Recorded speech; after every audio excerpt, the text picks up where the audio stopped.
We are looking forward to a conversation coming up here with Mike Gibbons, Ohio Senate candidate. Ohio Senate candidate Mike Gibbons. It's just coincidental. I actually just got an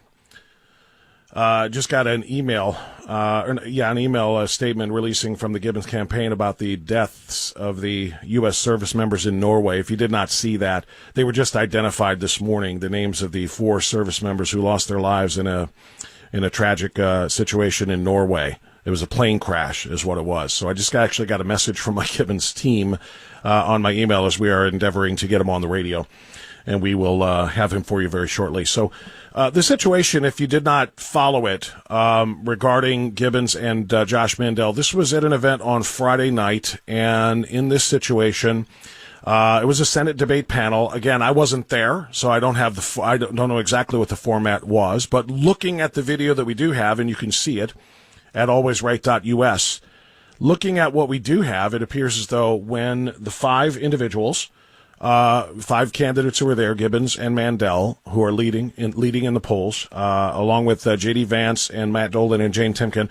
It appears, though, that when it was one person's turn to speak, they stood. They have their microphones and they stood, and then everybody else stayed seated. In this instance, Josh Mandel was standing and speaking. He challenged Mike Gibbons. I played this for you before, and then surrendered the floor to him. Mike Gibbons stood, and then Mike Gibbons responded in a way that apparently Josh Mandel didn't like, because then he also stood. And when he stood, he walked over and approached Mike Gibbons. It didn't look like it was, nose to nose. And then this was part of the encounter that happened. First of all, Shanghai Shenda and Chinese petrol. Buying a second, you may not understand this because you've never been in the no, you don't. I do. You've never been in the private sector in your entire life. I've worked, sir. Josh, squat. About 2 tours in Iraq. Don't tell me I haven't worked. Don't tell me I haven't worked. You don't know squat. It's okay, right? You don't know squat. 2 tours in Iraq. Don't tell me I haven't worked. Back off, buddy. You're going to You back off. Come on. Never. That'll happen. Sit down. Never. Watch. Yeah. Watch. We'll swear it away with the dealing with the wrong dude. No, you're dealing with the wrong guy. You watch what happened. You watch what happens. All right. There, all right, guys. That was the... Josh doesn't understand this because he never spent a day in the private sector. Yeah. But when you buy a secondary stock... When you buy a secondary stock, you aren't giving any money to the company. It's a market thing. And by the way, I didn't even know I owned Chinese Petrol. Now, if I did, it was being managed by U.S. Bank. Because I frankly was working in the private sector, and I don't have time to watch a stock portfolio. I'm too busy working. All right, there you go. That's the meat of the situation and the conversation. You heard a slight bleep there because there was a word there that would get us in trouble if we played it on the air. And the question remains whether or not it's going to cause a problem for Josh Mandel, who used it in that showdown with Mike Gibbons. And I'm told Mike Gibbons is on the line now, so let's welcome the Senate candidate. And right now in the polls, the front runner in the Senate race to replace Rob Portman, Mike Gibbons, back to our program. Mike, good morning. Morning, Bob. Well, that was probably more than you... That's the first time I've heard that, yeah. Oh, really? You have not listened back to the recording since Friday night? No, I hadn't. Oh, wow. Okay, well, then give me your first reaction to that. Well, to be honest, I didn't hear any of that I don't remember any of that interchange because, frankly, I was thinking I'm here running for office because I love America and want to try and help fix things, and it's the U.S. Senate race, and I now have a guy charging me, and it looks like he's going to punch me, and what do you do in front of 500 people when somebody's going to punch you? I've never encountered that before. So did you hear, I know you're saying this is the first time you listened back to it, but so you're saying when you were on the stage and he stood up and kind of marched toward you and then said, you watch what happens, blank. I don't remember that. You didn't hear it at the moment.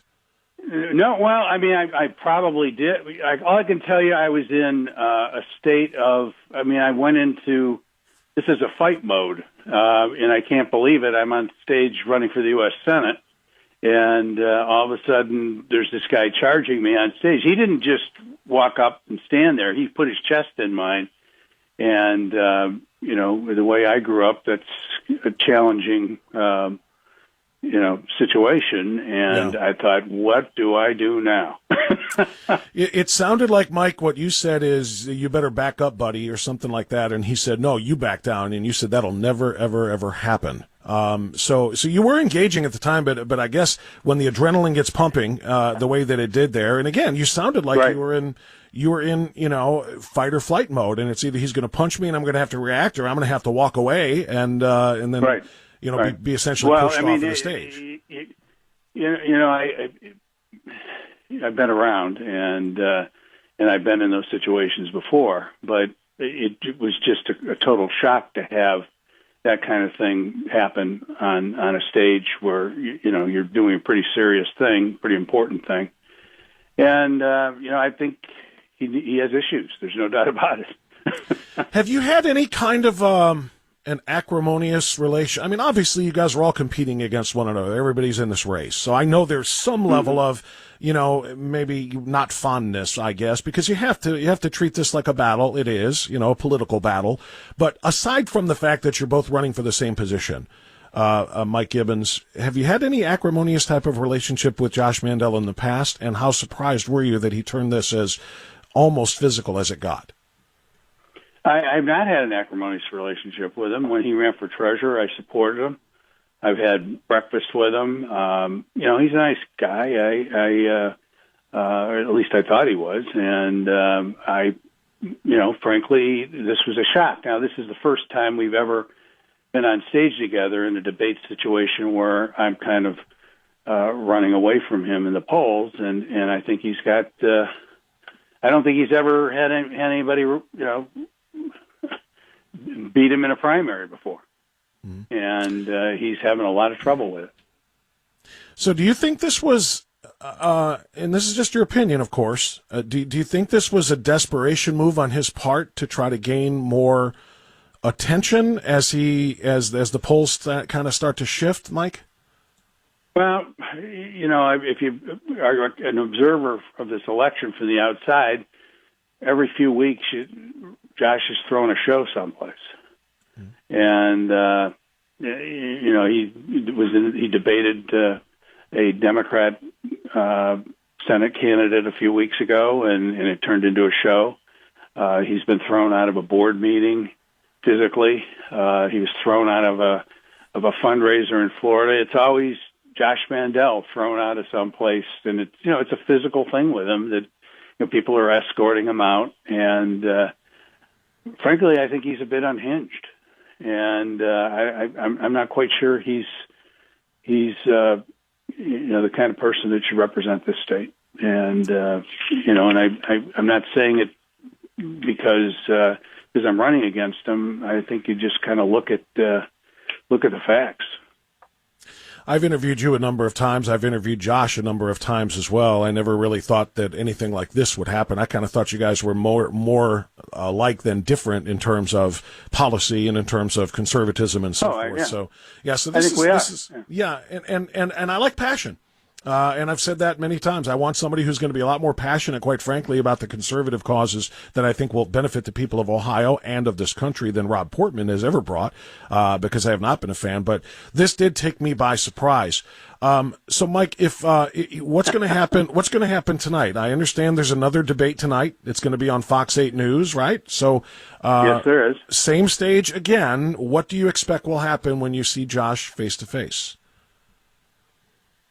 I'm not. We haven't gotten any polling data, but I have to believe that his behavior is not bringing in a lot of new votes, and I would hope he would behave like a gentleman. After it was over, my wife was in the second row, and she was sitting there, and she said, I was saying to myself, don't do it, don't do it, don't do it. And because, she didn't want me to respond, in a violent way. And then afterwards she says, Michael, I think you've finally grown up. So she was very pleased by the whole thing. Well, I got to tell you, I didn't want to see any respond violence negatively. either, but I was afraid that it was going to happen. Well, I shouldn't say that because I didn't see it live. I saw it afterwards. But as it played out, as I watched it, I thought, boy, I could see Josh doing it. I could see you doing it because you're not a guy. You've made a big part of your campaign. You talk about the grit that you learned from playing high-level football at St. Ignatius and what a big part of your life that is. I'm pretty sure if somebody swung on you or one of your teammates in an Ignatius uniform, you weren't going to walk away. You were the kind of guy who was going to. So you see what I mean? Between the two, and Josh, of course, with his military strap, I could totally have seen something violent happening there, and I'm so glad that it did not. But Bob, put yourself in the situation. And you don't have anything to draw on how we deal with something like that. And it was put me in I was in a mode of consternation, trying to figure out how do I handle this nutcase. and I just didn't quite know what to do. And luckily it ended peacefully. But I would not expect it to repeat itself. I hope it doesn't. Mike, let me ask you that, and I hope it doesn't as well, but now I have to ask you about the other element of this whole thing, and that was the line of questioning that Josh brought to you as it pertains to Chinese investments. He talked about Perfect Fit. He said that Perfect Fit is a company that you, I guess, acquired and then essentially sold off a whole bunch of jobs to Chinese, exported jobs to China to work for that company. Can you respond to that? Sure. We have sold. We're involved in a lot of M&A transactions all over the world, and frankly, I was unaware of it. It wasn't a major transaction. Our firm, we literally do hundreds and hundreds of transactions over 32 years. And since then we've gone back and researched. And yes, at one point we sold a company in Michigan to a Chinese. It was a consumer products company. They made. I frankly just found this out because as I said, we do a lot of transactions, and I'm not focused on consumer products. And it was a VP in the firm headed up the deal. It wasn't an important transaction for us, and a Chinese company bought a consumer products company in Michigan, and that in 32 years is the only involvement we had with any American company in China. And what Josh said was Mike has made, actually he said billions. He did say billions, yeah. And selling American jobs to China. Well, now, first of all, when they bought Perfect Fit, if it's like every other transaction where they do, usually the employment increases because, somebody brings in capital and they say, they buy it for a reason. They don't buy it to shut it down and move the machines to China or to any other country. They buy it and they build it up. And we have a myriad of examples of where we've sold a company to a private equity fund and the employment has doubled. There's a company down in New Philadelphia that we sold to a private equity shop in Houston, actually to a strategic in Houston. They moved their whole Tennessee plant to New Philadelphia. There's positive things that happen. Our client is the owner of the company, and in this case, but the whole idea was that somehow I was, a friend of the Chinese Communist Party and trying to assist China. That was the tone that was taken. It's absolutely absurd. Now I can tell you this, Josh, he also said I had. I owned shares of a Chinese company. Chinese Petro. And you mentioned Chinese Petro. Well, it was in a mutual fund at U.S. Bank. But I can tell you this, we've since looked at it, and, Josh was an investor and made thousands of dollars, I might add, in a Chinese censorship app company. So what he's accusing me of, he did personally. It sounds like a kind of the Democrat projection thing. Josh invested Ohio taxpayer dollars, our dollars, in companies that were bribing Chinese officials. He did it with our money. Josh went on record opposing a Chinese cheating on trade deal prohibition. He opposed it. He has a history of exactly what he accused me of, which certainly isn't true. The reality is we all own Chinese stuff. Everybody on that stage has had an involvement with China. I mean, our cell phones are Chinese. Josh made thousands from a Chinese censorship app. Jane Timken, his husband, ran a company that moved a manufacturing plant to China. Mm-hmm. J.D. Vance sold his book in China. Matt Dolan sells Indians gear in China. All our iPhones come from China. I mean, it's not like all of a sudden we are going to stop using things from China. We can't. But this whole line of somehow I'm un-American or disloyal, because we did business with a Chinese company is absolutely absurd. Well, and, Mike, my only frame of reference here is and I've told a couple of people this when they've asked me about what my thoughts were on what happened on that stage.